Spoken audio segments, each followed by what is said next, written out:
story is told of a missionary who was trying to translate the gospel into a local dialect. He encountered some difficulty in finding words for some concepts.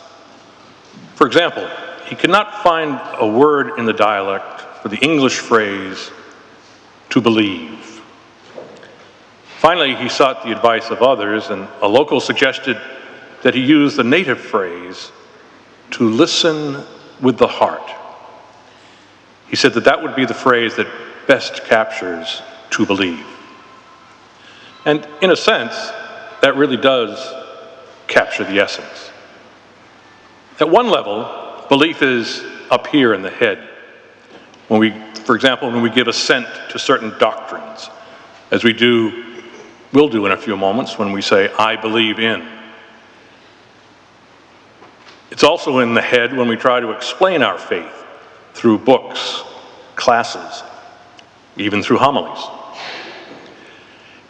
At another level entirely, however, belief is listening with the heart.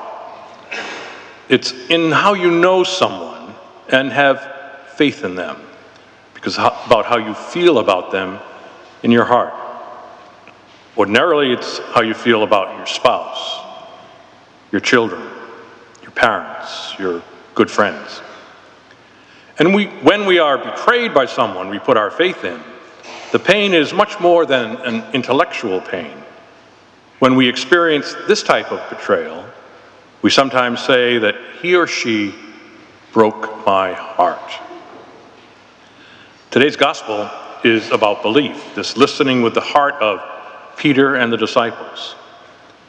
Jesus first asked them, what have you heard? Who do people say that I am? What have they talked about me from their head? And then he says, who do you say that I am?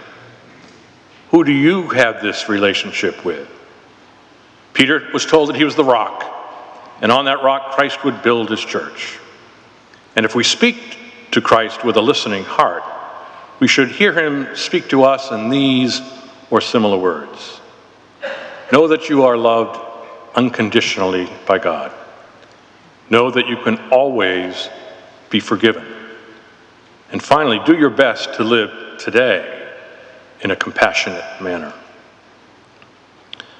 I suspect we've all been touched by the execution of the journalist Jim Foley this week. Tomorrow at the church dedicated to Our Lady of the Holy Rosary, a Mass will be celebrated for him. You may know that prior to the current situation, he was captured in Libya a few years ago. And after his release, he was interviewed by the magazine for Marquette University, which was his alma mater, his undergraduate work.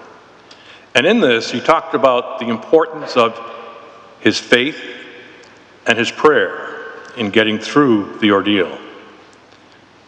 He indicated that he and another captive prayed the rosary on a regular basis.